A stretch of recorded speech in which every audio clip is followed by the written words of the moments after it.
श्री स्वामी समर्थ. नमस्कार मंडळी, स्वागत आहे तुम्हा सर्वांचं आपल्या मराठी यूट्यूब चॅनलमध्ये.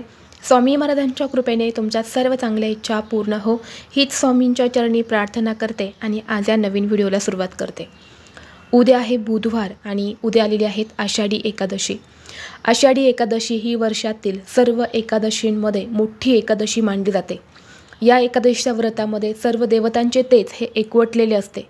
म्हणून या दिवशी आपण व्रत केल्याने वर्षातील सर्व एकादशींचा पुण्यफळ आपल्याला मिळत असतं. म्हणून या दिवशी अगदी लहान मुलांपासून ते मोठ्यांपर्यंत सर्वजण या दिवशी व्रत करत असतात. आपल्या हिंदू धर्मग्रंथांमध्ये सुद्धा एकादशी तिथीला सर्वश्रेष्ठ मानलं गेलेले आहेत. या दिवशी भगवान श्रीहरी विष्णू आणि माता लक्ष्मी यांची पूजा केली जाते. या दिवशी जप तप दान धर्म केल्याने त्याचे पुण्य कितीतरी हजार पटीने आपल्याला अधिक मिळत असते आणि हे दान केल्याने आपली सर्व वाईट कर्म आणि पाप ही नष्ट होतात. आषाढी एकादशीपासून ते देवउठणी एकादशी म्हणजे कार्तिकी एकादशीपर्यंत भगवान श्रीहरी विष्णू हे क्षीरसागरात शयन करत असतात आणि या 4 महिन्यांना चातुर्मास असं म्हटलं जातं. या 4 महिन्यामध्ये आपण विष्णूंची जी काही सेवा करतो त्या सेवेचा आपल्याला दुप्पट तिप्पट फळ मिळत असतं. म्हणून या 4 महिन्यामध्ये अनेक सेवा उपासना केल्या जातात, परंतु या 4 महिन्यामध्ये कुठलंही शुभकार्य केलं जात नाही. आणि या आषाढी एकादशीच्या दिवशी आपल्या इच्छित मनोकामना पूर्ण करण्यासाठी भगवान श्रीहरी विष्णूंना आणि देवी लक्ष्मीला प्रसन्न करण्यासाठी जे काही उपाय केले जातात ते खूप प्रभावशाली असतात आणि लवकरात लवकर फळ देणारे असतात. म्हणूनच आजच्या व्हिडिओमध्ये मी तुम्हाला एक अतिशय प्रभावी असा उपाय सांगणार आहे. उद्या एकादशीच्या दिवशी सकाळीच आपल्या घरामध्ये या झाडाचं एक पान आणायचं आहे. हे पान आणल्याने तुमचे सर्व दुःख संकट हे दूर होतील आणि कितीही कठीणातील कठीण इच्छा ही फक्त 24 तासातच पूर्ण होईल. असा हा उपाय आज व्हिडिओमध्ये मी तुमच्यासोबत शेअर करणार आहे. त्यामुळे तुम्ही व्हिडिओ शेवटपर्यंत नक्की पहा. चॅनलवरती नवीन असाल तर सबस्क्राईब करा आणि असेच माहितीपूर्व नवनवीन व्हिडिओ पाहण्यासाठी बेल आयकॉनला प्रेस करा. म्हणजे जेव्हा कधी मी नवीन व्हिडिओ अपलोड करेल त्याचं नोटिफिकेशन सर्वात अगोदर तुम्हाला भेटेल आणि तुम्ही एक पण व्हिडिओ मिस करणार नाही. आणि हा व्हिडिओ तुम्हाला आवडला तर आपल्या मित्रपरिवारासोबत नक्कीच शेअर करा. तर पहा, हा उपाय करण्यापूर्वी तुम्हाला सकाळी लवकर उठायचं आहे. उठल्यानंतर तुम्हाला स्नान करायचं आहे. स्नान करून झाल्यावर तुम्हाला पिवळी किंवा लाल रंगाची वस्त्र ही परिधान करायची आहेत. कारण आपल्याला माहीत आहे की पिवळा रंग हा श्रीहरी विष्णूंचा आणि लाल रंग हा माता लक्ष्मीचा आवडता रंग आहे. या दिवशी आपल्याला चुकूनही काळ्या आणि निळ्या रंगाचे कपडे हे परिधान करायचे नाही. हे अशुभ रंग मानले जातात. यामुळे नकारात्मक परिणाम जे आहेत तर ते आपल्यावरती होत असतात. म्हणून आपल्याला हे 2 रंग जे आहेत तर हे वर्ज्य ठेवायचे आहेत. यानंतर काय करायचं आहे, आपल्या देवघरासमोर बसून श्री विष्णूंच्या मूर्तीला किंवा श्रीकृष्णांच्या मूर्तीला आपल्याला स्नान घालायचं आहे. त्यांना हळद कुंकू धूप दीप अगरबत्ती बुक्का असेल तर बुक्का नक्की लावा या मूर्तींना. त्याचबरोबर पिवळी फुलं अर्पण करायची आहेत आणि सोबतच एक तुळशीचं पान हे घरातल्या प्रत्येक व्यक्तीने विष्णूंना अर्पण करायचं आहे.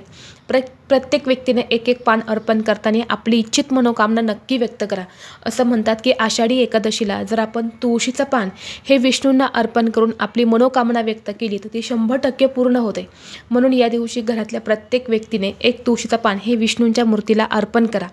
अशा प्रसन्न वातावरणामध्ये आणि सुगंधित वातावरणामध्ये आपण जे काही उपाय करतो तर त्या उपाय आपल्याला खूप लवकर शुभफळ देत असतात. म्हणून ही सेवा करायची आणि यानंतरच हा उपाय आपल्याला करायचा आहे. तर तुम्हाला काय करायचं आहे ते पहा. एक तांब्याचा कलश घ्यायचा आहे. या कलशामध्ये शुद्ध पिण्याचं पाणी जे असतं तर ते घ्यायचं आहे आणि 1 चमचाभर कच्चं दूध जे असतं गरम न केलं दूध जे आहे तर ते टाकायचं आहे आणि त्यामुळे तुम्हाला एक तुळशीचं पान जे आहे तर ते टाकायचं आहे.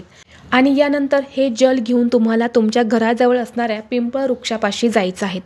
पिंपळ वृक्षापाशी गेल्यानंतर तुम्हाला हे जल त्या वृक्षाला अर्पण करायचं आहे. 11 प्रदक्षिणा करायच्या आहेत. ओम नमो भगवते वासुदेवाय नमः हा मंत्र तुम्हाला म्हणायचा आहे.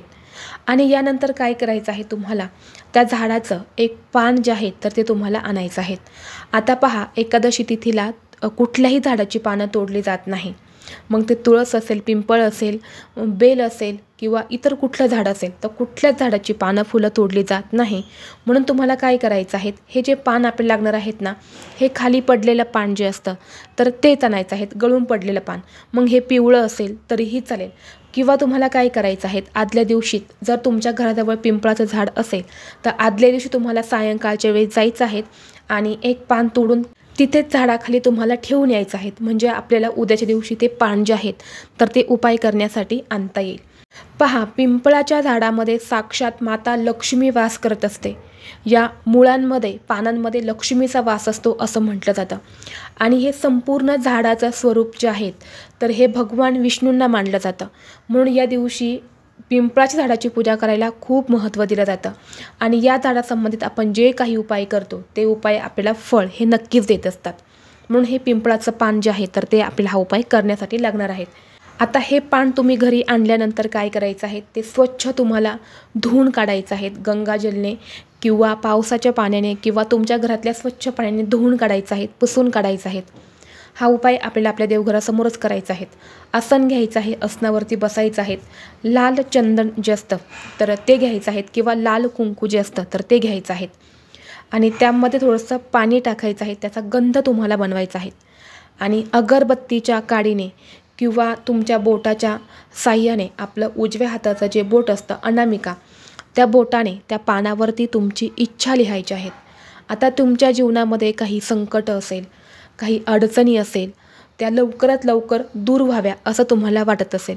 जसे की बघा, आपल्या घरामध्ये लग्नाचे वयाची मुलं असतात, त्यांचा विवाह जुळत नाही किंवा विवाह जुळतो परंतु काही कारणाने पुन्हा ते विवाह जो आहे तर तो मोडतो किंवा आपल्या मुलांची प्रगती होत नाही किंवा एखादा व्यवसाय आहे तो चांगला चालत नाही आहे किंवा घरामध्ये सतत भांडणे, मतभेद, कलह होत आहे, आईला पैसा घरामध्ये टिकत नाही, घरामध्ये सतत आजारपण आहे किंवा स्वतःची एखादी काही इच्छा असेल, जी काही इच्छा असेल ती अगदी तुम्हाला थोडक्यामध्ये लिहायची आहेत.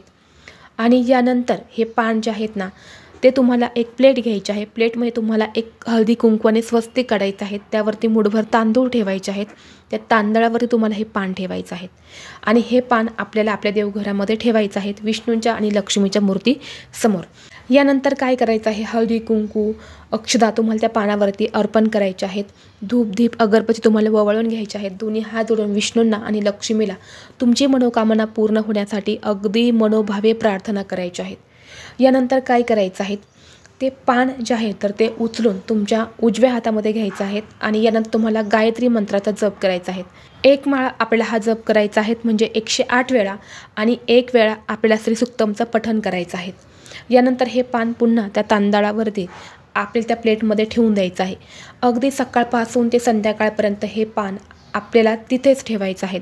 संध्याकाळच्या वेळेस तुम्हाला काय करायचं आहे, 4 नंतरनं ते पान तुम्हाला तुमच्या देवघरामधून उचलायचं आहे आणि तुमच्या घराजवळ असणाऱ्या वाहत्या पाण्यापाशी जायचं आहे. जिथं वाहतं पाणी आहे तिथे तुम्हाला जायचं आहे. आणि वाहत्या पाण्यामध्ये तुम्हाला या पिंपळाच्या पानाचा देठ जो असतो ना तो असा धरायचा आहे. आणि हे पान तुम्हाला वाहत्या पाण्यामध्ये प्रवाहित करायचं आहे, अर्पण करायचं आहे. आणि हे पान तुम्हाला पाण्यात सोडताना तुमची इच्छा नक्की व्यक्त करायची आहेत. जी काही तुमची इच्छा असेल ती तुम्हाला व्यक्त करायची आहेत. आणि हे पान तुम्हाला वाहत्या पाण्यामध्ये सोडून द्यायचं आहे. असं म्हणतात की हा उपाय केल्याने इच्छित मनोकामना जी आहे तर ती लवकरात लवकर पूर्ण होते.